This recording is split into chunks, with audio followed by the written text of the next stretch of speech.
আসসালামু আলাইকুম। ইয়াপ। আসলে সালামের উত্তর তো ইয়াপ না, ওয়ালাইকুম আসসালাম।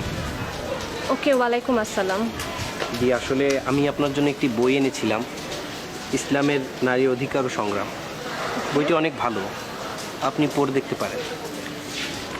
ওকে, ইসলামের বই। আচ্ছা, তো দাম? আসলে আপনি চাইলে এটাকে গিফট হিসেবে নিতে পারেন, আর যদি আপনি ওভাবে নিতে না চান, কাইন্ডলি প্রাইসটা বলেন, এটা প্রাইসটা কত? 50 টাকা। ওকে, ঠিক আছে। আসসালামু আলাইকুম।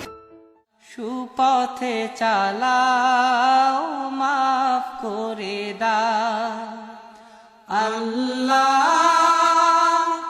ও গো আল্লাহ,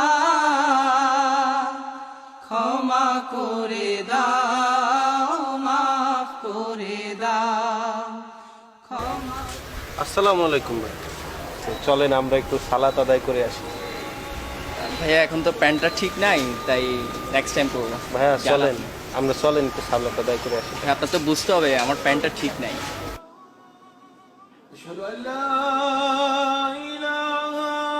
কত সুন্দর আজানের ধ্বনি শোনা যাচ্ছে। ভাইয়া চলে। আসলে ভাইয়া সময় নাই, একজন হিসেবে ওয়েট করতেছি। ভাইয়া 5 মিনিট লাগবে নামাজ পড়তে। না, ঠিক আছে ভাইয়া, বলছেন অবশ্যই করবো। আল্লাহর ঘরে ডাকছি। অবশ্যই করবো, একটু ইমার্জেন্সি হ্যাঁ, আমার চলেন কাজ ভাইয়া। আছে ভাইয়া। অবশ্যই অবশ্যই চলেন যাবো, আপনি ভাইয়া। বলছেন খুব ভালো লাগছে। যতদিনে জীবন বিনা বাজিবে, সুপথে চালাও মা। আজ আবার কি হলো জনাব সাইকেল? জানি প্রতিবার যখনই আপনার চেইন পরে কোনো না কোনো সুখবর তো আসে, তো আজকে কি সুখবর বলেন তো? হ্যাঁ, আমি গরিব মানুষ, 2-4 পয়সা বই বিক্রি করে যা পাই তা দিয়ে বেশ চলে যায়, কিন্তু আপনাকে তো 2-3 ফোঁটা মোবিল ছাড়া কিছুই দিতে পারি না। কি করব বলেন? আচ্ছা, একটা কথা বলবেন, আমি যেদিন মরে যাব সেদিন আপনার পিঠের থেকে ভারটা চলে যাবে না?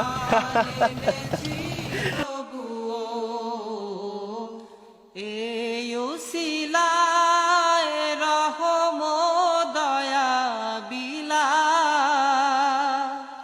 ক্ষমা করে দাও, মাফ করে দাও, ক্ষমা করে দাও, মাফ করে দাও আল্লাহ। সুপথে চালাও, মাফ করে দাও আল্লাহ, ও গো আল্লাহ, ক্ষমা করে দাও, মাফ করে। কালকে তো বলেছিলেন আপনার প্যান্টে সমস্যা। চলেন আজকে আমরা সালাদটা আদায় করে আসি, আজানের ধ্বনি শোনা যায়। ভাইয়া ভাইয়া এখন তো আমার কিছু কাজ আছে, আমার দাওয়াত আছে এক জায়গায়, ওখানে যাইতে হবে। ভাইয়া বেঁচে থাকলে তো কত দাওয়াত খেতে পারবে। খাইতে চলেন। পারবো ভাইয়া, নামাজ পড়ে নিবো, একটু আল্লাহর সমস্যা নাই, ঘরে চলে পড়ে যাই। নিবো ভাই, পড়ে নিবো। এই একটু দাওয়াত আছে, ওখানে যাইতে হবে আমার। কালকে থেকে ইনশাল্লাহ পড়বো আমি, ঠিক আছে? এসেছেন ভাই, মাইন্ড করছেন ভাই? না ভাই, আসসালামু আলাইকুম। أشهد أن محمدا رسول الله.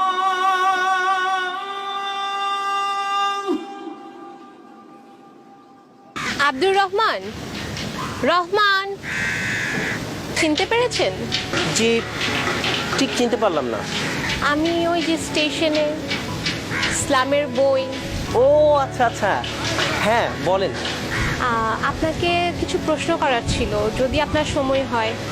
আচ্ছা, ওই দিনের পর আমি আপনার অনেক খবর নিয়েছি, খবর নিয়ে জানতে পেরেছি আপনি অনেক সম্ভ্রান্ত পরিবারের একজন মানুষ, বুয়েটের স্টুডেন্ট ছিলেন। হঠাৎ আপনি এই প্রফেশন, বই বিক্রি করছেন। আসলে কি বলবো, বই বিক্রি করা আমার পেশা না। আমি সবাইকে বই উপহার দিই, তবে মাঝে মাঝে নিজের পকেট খরচের জন্য 2-4 পয়সা নেই, এই আর কি। সবাইকে নামাজের জন্য দাওয়াত দেই। আর সম্ভ্রান্ত পরিবারের ছেলে বলছেন, আমি হয়তো একটি সম্ভ্রান্ত পরিবারের ছেলে হতে পারি, কিন্তু শত চেষ্টা করেও আমি আমার পরিবারে থাকতে পারলাম না। জানেন, আমার পরিবারে আমার মা বাবা সবাই আছেন। প্রতিদিন আমি আমার মা বাবার খেদমত করে তারপরই বাসা থেকে বের হই। কিন্তু আমি বাসায় কখনোই খাই না, বাসার কিছুই পড়ি না, কারণ আমার বাবা মা তো বেনামাজি। আমি বেনামাজি রান্না খেতে পারবো না, তাদের সাথে একসাথে থাকা আমার পক্ষে সম্ভব না। তাই তাই থাকছি না তাদের সাথে, আর ইসলামের পথে নিজেকে বিলিয়ে দিচ্ছি, সবাইকে নামাজের জন্য দাওয়াত দিচ্ছি। এই তো চলে যাচ্ছে, বেশ ভালোই চলে যাচ্ছে। আচ্ছা আসি। আসসালামু আলাইকুম রহমতুল্লাহ। আসসালামু আলাইকুম রহমতুল্লাহ।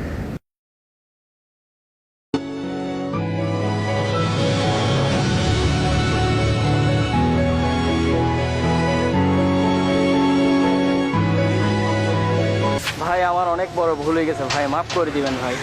ভাই ভুল বুঝতে পারছি ভাই, এখন ভাই। থেকে নিয়মিত নামাজ পড়বো ভাই। ভাই আমার কাছে ভাই ভুলের কিছু নাই ভাই, সব ওই আল্লাহ তাআলার খেলা। ঠিক আছে ভাই, দোয়া আপনি ভাই করবেন। রেগুলার নামাজ পড়বেন, ইনশাল্লাহ ভাই নামাজ। আল্লাহ তাআলা আপনাকে হিদায়াত দিন। ভাই দেখেন, আজকে নামাজ পড়ার জন্য ওদের সবাইকে নিয়ে আসলাম, যেরকম আমাকে উপদেশ দিচ্ছেন সেরকম ওদেরকে উপদেশ দিচ্ছি, ওরা মান্য করেছে। ভাই ভাই খুবই খুশি হয়েছি ভাই, ভাই আল্লাহর উপদেশ আমি খুবই খুশি হয়েছি ভাই। আল্লাহর উপদেশ আমার জীবন আজকে সার্থক যে আমি আপনার মতো একজন মানুষকে ভালো করতে পারছি। আপনারা সবাই নামাজ পড়বেন তো আজকে থেকে? ওয়াদা করেন, ওয়াদা করেছেন তো?